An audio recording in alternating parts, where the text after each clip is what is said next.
Well, welcome back everybody. Today we're talking about knee pain once again. Today's part 2 of our 2-part series, and I am Dr. Kevin. I'm Coach Sean. And we're the FitHealth Pros. So last video we talked about knee pain in our part 1. We covered structure, we covered the 3 most common injuries, things like strains, sprains, meniscus tears, and then we went into injury avoidance. I almost messed that one up. Wow. But that's okay. Said injury avoidance. Now, that was an important part. So go back to part 1. Coach Sean really went into a plethora of different things to avoid these injuries. And again, we're going to talk more injuries today and some diagnostic tools. So let's go ahead and get started on more injuries. More injuries. So when we had discussed the knee in part 1, we talked about how it's the biggest joint in the body and that it's so easily injured. So today we're going to go and basically go through a list of injury possibilities from the knee itself. First thing I'm going to talk about today is bursitis. Now, bursa sacs are within the knees. They are major shock absorbers for the knees. They're fluid-filled sacs. Now, there are 3 major knee bursae, but there can be up to 11 overall. So very, very complex joint that we're working with here. Bursitis itself is an inflammation of the bursa sacs in the knee. Now, a common therapy for this, now it depends. If there is a possible infection, they're going to give you antibiotics right off the bat and try to knock that out first. Otherwise, they may give you a regimen of ice, rest, anti-inflammatories, pain meds possibly to take the edge off.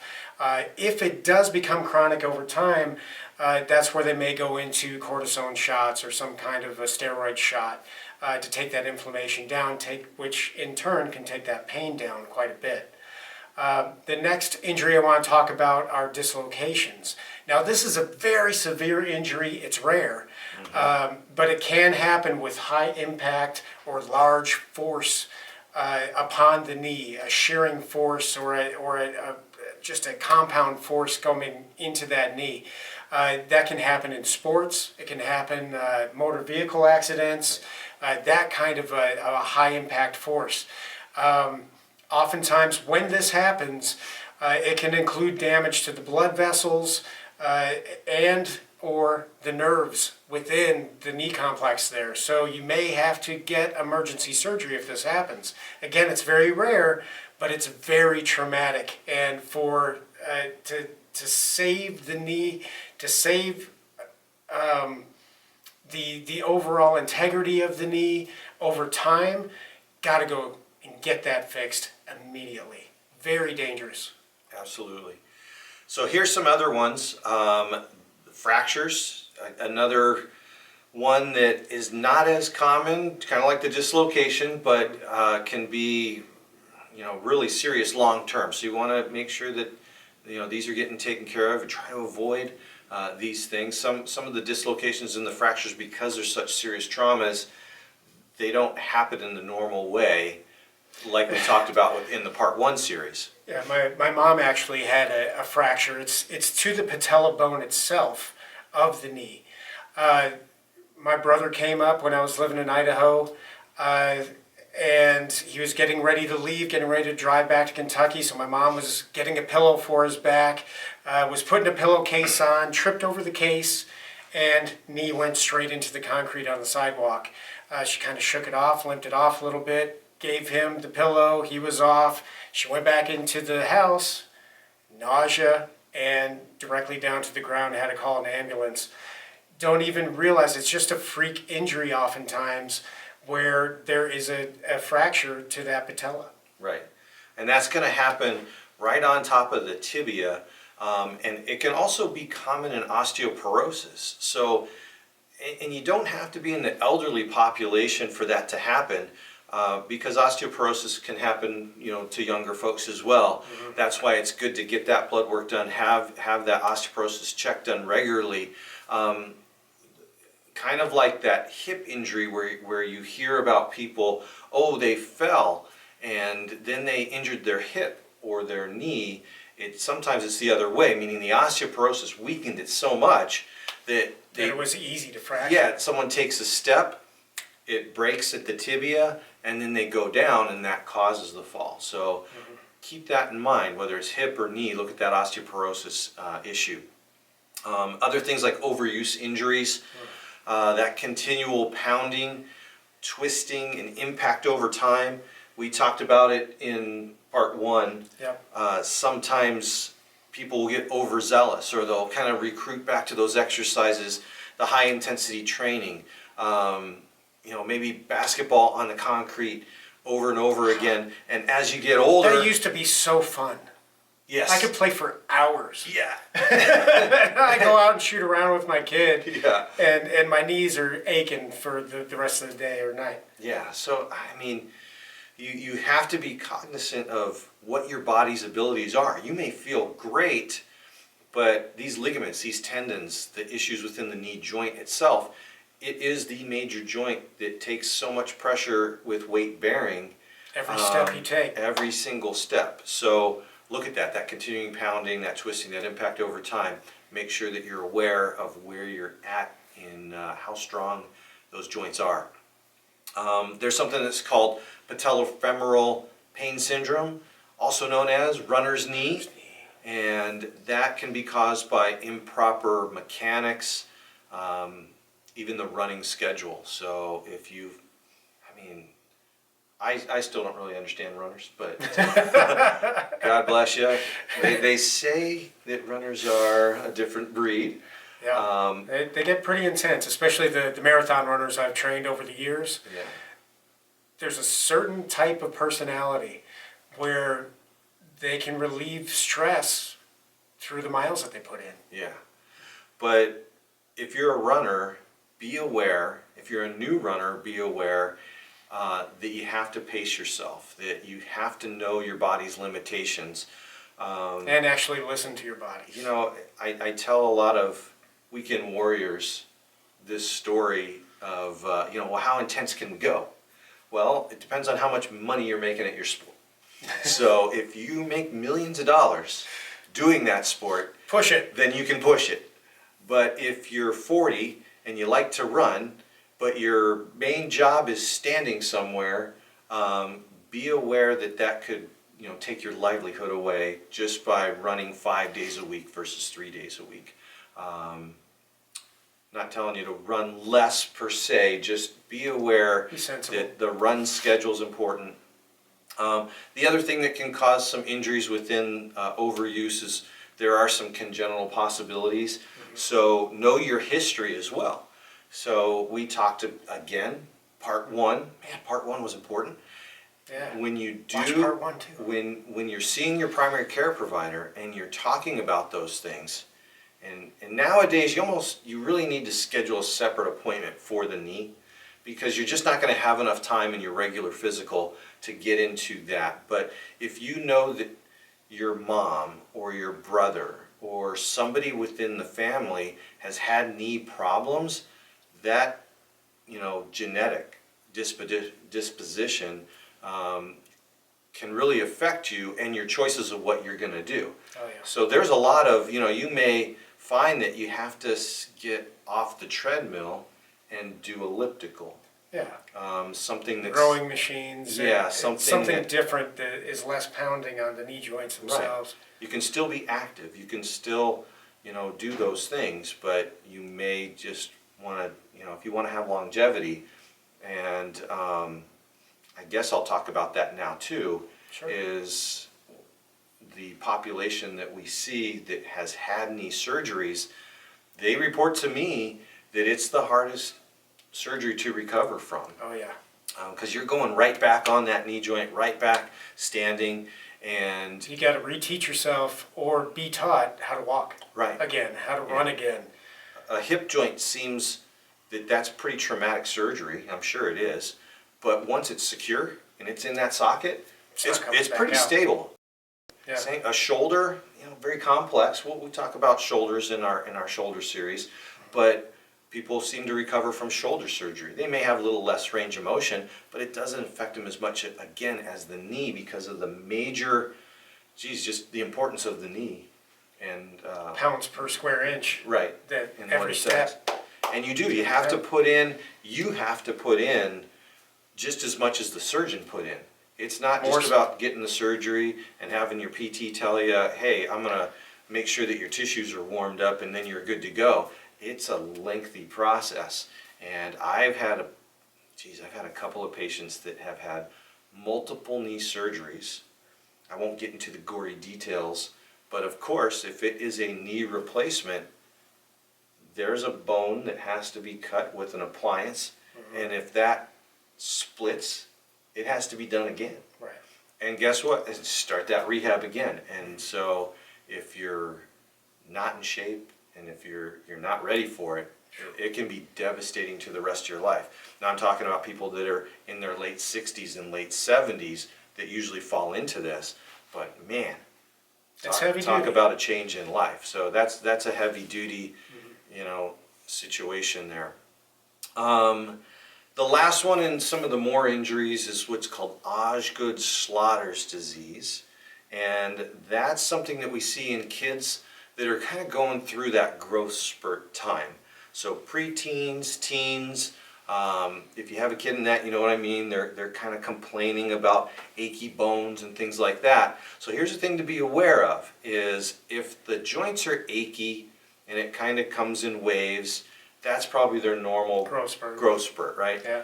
If it's severe stabbing pain, it's going to be below the kneecap.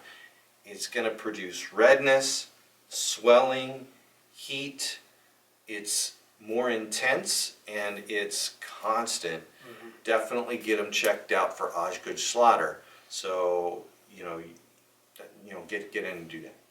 Very good. And some of these people, I'm going to talk next about some diagnostic tools and the specialists that you would go to for specific knee pains and all the pains that we've really talked about in this series on knee pain, both part 1 and part 2. In terms of diagnostics, generally you're going to go in, you're going to see a specialist.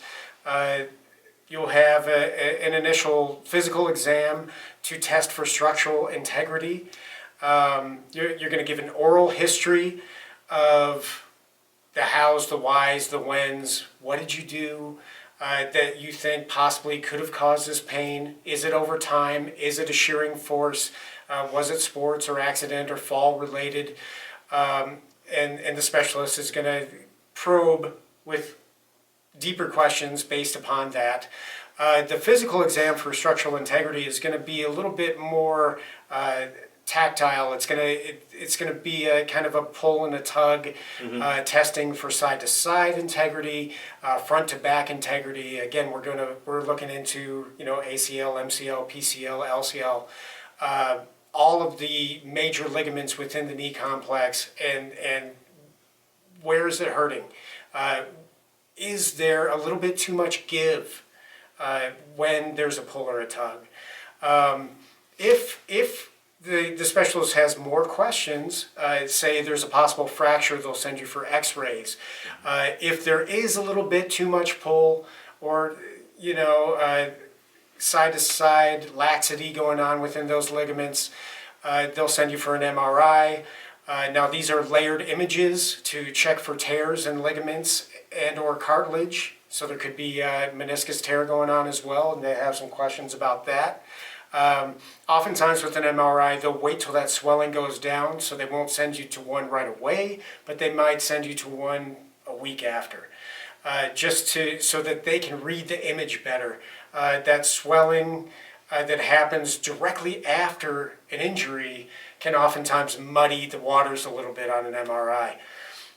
Some of the people that you may go specifically to see for knee pain, we're talking about orthopedists, orthopedic surgeons, physical therapists, rehabilitation specialists, and actually Dr. Fox sees folks around the times of knee pain as well. How would, say, a chiropractor aid the body during this whole time? process there? Yeah.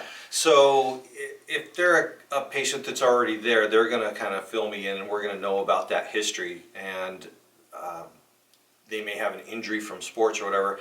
they'll have a surgery, they follow that up. I usually don't interject right away, especially in a major joint like that. I want the person that's rehabbing those every single day, the true sports physical therapist, usually do that work, at least for the first 3 to 4 weeks. But my patient or that new patient would still come in to see me, whether it's every 2 weeks or after that period more often, because we know that when you're injured, you're either in a cast or a brace or whatever, you're walking differently, you're shifting your back, you're sitting, when you stand up, you're shifting. So that puts undue stress to other joints. So your hip joint, your pelvis joint, your sacrum, and your low back. If those things are recruited too much, then you're going to get improper balance and muscle fiber contraction. And then once the knee's done, you end up having to rehab the back, the glutes, and the rest of the posterior chain. So from my aspect, we adjust the spine and do balance muscle rehab. So if you can do it as you go, you're going to be way ahead of the game than doing just the knee rehab and then going home and hobbling around recruiting all these muscles improperly and then having to fix all the muscular imbalance. Yeah. And I find that if you're getting adjusted weekly and going to PT 3 times a week, your rehab schedule is going to be decreased. Yeah, and actually, that improvement, every one of the patients that say they're doing both, and I hear it from the PT as well, that wow, they got really good results real fast. Awesome. That's something that isn't out there as much as it should be, I think. Right. I mean, we're a team here, and you have to be proactive in demanding from your orthopedic doctor, hey doc, you referred me to PT. What else is going to happen there? Is the physical therapist aware that you're recruiting other muscles that could be a problem down the road? Is it okay? Just say, hey, is it okay if I still see my chiropractor while I do this? And it used to be, well, I don't know, or let's just hold off. But more and more, as we work as a team for you, I'll have I'll have the patient tell me, hey, I told my orthopedist that I'm seeing the chiropractor and I'm getting, and it's awesome, is that keep going, make sure that they keep your spine in the line, and that will help your rehab. So they're understanding that. So I want you to know that they are understanding, and you don't have to be scared to say that you're going to a chiro or something else, but also don't be pushed to going just to the physical therapist.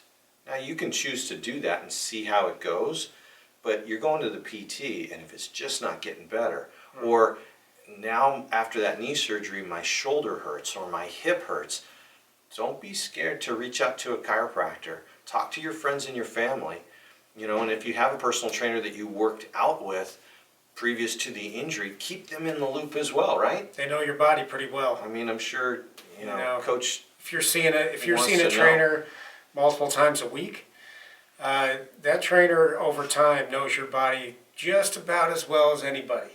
Right. And that's what they're there for. And hopefully has taught you how to tap into that as well. Mm-hmm. A good trainer will educate you on how to pay better attention to your body and what's going on. Yeah. So hopefully that helps. I think so. Good. I think so. Very cool. How about some other common knee pains? I mean, like I said, there's tons of different ways that pain settles in. We've really touched upon in today's video the worst of the worst ones. I think the ones that are just you don't know they're coming, those traumatic ones. Mm-hmm. The more common ones were in part 1. Here's some other ones. We'll just go real quick. So arthritis in the knee. This is common as we age. It is a wear and tear type of problem. When you have arthritis in the knee, you can take things like glucosamine, chondroitin, if you need to be on a more prescribed drug like a Celebrex or something like that to bring that inflammation down. More than likely, if you have arthritis in the knee, you're going to have arthritis in other joints. Sure. Okay. Degenerative joint disease is common in the knee. We see it in little bone spurs on the edges, and that may be something that if it does irritate those ligaments, it's not a ligament or tendon tear, but those little bone spurs can irritate and poke. So real simple, sometimes surgery is necessary just to shave that down just a little bit, and you're off and running. It's, no harm, no foul. It's pretty cool.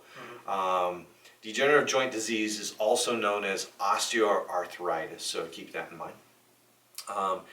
Injuries from kneeling. So, man, as I get older, I'm always looking for a little pad to kneel on. I remember my kids in flag football, and you kneel down, hey, huddle up, and you're looking for the softest part of the grass. You're testing the ground a little bit first. It is just, it's not that you're going to cause an injury when you kneel down, but man, is it painful.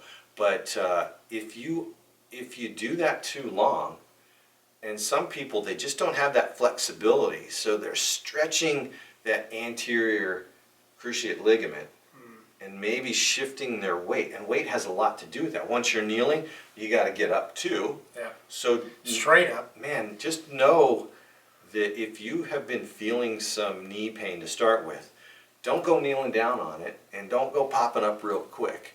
I think we talked about all those rehab exercises in the injury avoidance. Right. And check that. That's really the key right there, is what muscles you need to strengthen. Making sure your quads and your hamstrings and your calves and your hip flexors are strong. Yeah. Those are the muscles that are supporting that knee joint. Right. Test yourself too. You should be able to grab your foot and bend your lower leg, flex at the knee, and your heel should be touching your butt. If you can't do that, you probably have some sort of arthritis or a muscle weakness or injury. Or even tightness. Yeah. And intense tightness. Those are the things, that Coach Sean deals with all the time, and that's the true physical therapy, or the true rehabilitative exercise. Yeah, that was the word. Yeah, rehabilitative exercises that you can do before this happens. So those are the things to look for. Look for that lack of range of motion, that tightness. If you have good range of motion there, more than likely you're going to have longevity, and kneeling down is not going to be an issue. Yep. All right. Some of the other ones, infections. So that's a very similar symptom, but for adults. Then we talked about the Osgood-Schlatter. Look out for that redness, that swelling, pain, that sharp stabbing pain, lasting longer than a couple of days, that's constant. So infections are nothing to screw around with. You want to address that right away. Get those antibiotics working ASAP. Because that'll eat away at, again, the major joint there that we all need. Gout's another one. People think gout's just in the toe, just in the foot, but it's in the knee as well. So those are the other common knee pain things, and hopefully we gave you some good solutions there as well. That was quite a bit. And there will be quite a bit when you're talking about knee pain. Again, part one, we talked about the three major ones. We talked about strains, sprains, and meniscus tears, talked about injury avoidance. And today we really went into kind of a list of even more injury possibilities for that knee, and why we're having those knee pains. Bursitis, dislocation, fracture, overuse injuries, including runner's knee, Osgood-Schlatter's disease, arthritis, DJD, injuries from kneeling, infections, gout. There are so many different ways that we can be suffering from knee pain. So, hopefully we were able to teach you a couple new things within this realm of knee pain, or further embolden some information that you already know. What we try to do as health and wellness professionals is just kind of throw things out there and educate. That's what we're here for. That's why we are the FitHealth Pros. We are here to help. If you did learn something today, or further embolden your past education, please subscribe. check out some of our other videos. Like us. Definitely like this specific video, like all the videos that you watch of us that you get something out of. Again, we're here to help. We are the FitHealth Pros. I am Coach Sean. I am Dr. Kevin. And thank you for coming along for the ride. Hopefully you subscribed and you just keep on watching more of our videos. Absolutely. If you have questions, just write them down below. Comment. We'll take a look at those and get back to you too. That's what we're here for you. Thanks a lot, everybody. Yeah. We're happy to have you along for the ride. Yes. Have a good one. Man, I cannot get that straight. That's okay. We got plenty of tape. There's roll tape. Roll tape, cut. Yeah. Take 3.